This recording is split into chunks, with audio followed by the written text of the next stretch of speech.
Well, in the U.S., an investigation is underway after some college students removed American flags set up to mark the 9/11 incidents. Students at Middlebury College in the state of Vermont are outraged after protesters took down a September 11 memorial site on campus. The memorial was comprised of nearly 3,000 flags, one for each life lost in the September 11, 2001 attacks on the World Trade Center in New York City. According to the news site of the college, the memorial has been placed in the same field for almost 10 years now. 4 women and 1 man were seen uprooting the flags and putting them in garbage bags. Middlebury College President Ron Leibowitz has denounced the protest and announced an investigation into the incident. Well, we're now going to speak to Susan Lindauer. She's a former CIA asset joining us on the line from Washington. Many thanks for joining us here on Press TV.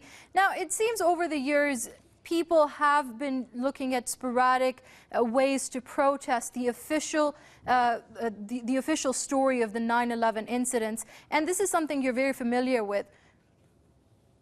Yes, I was the target.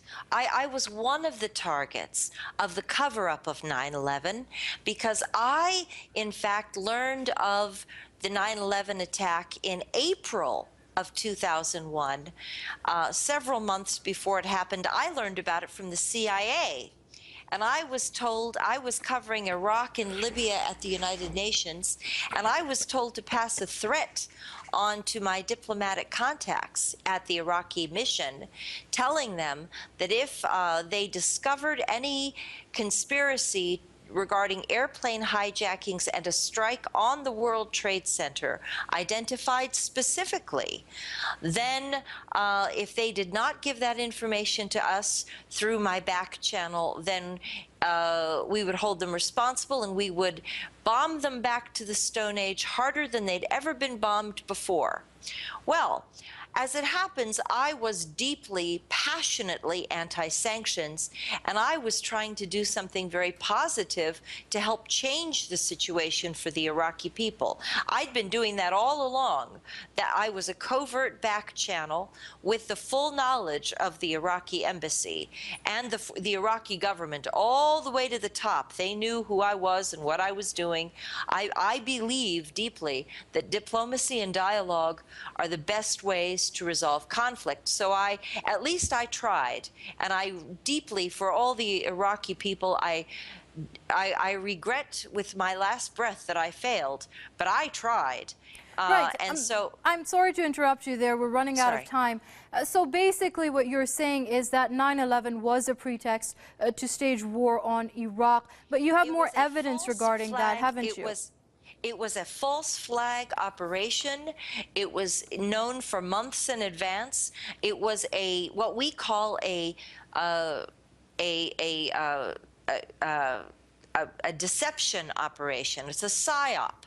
All eyes were on the airplanes flying into the World Trade Center, but the real action was on the controlled demolition. So that means that someone at the intelligence level was coordinating, training the pilots, making this happen, and at the same time removing all of the safeguards that would have protected the World Trade Center, protected U.S. airspace from, that would have kicked into effect immediately, like NORAD, airplane pilots, jets scrambling to shoot down the planes.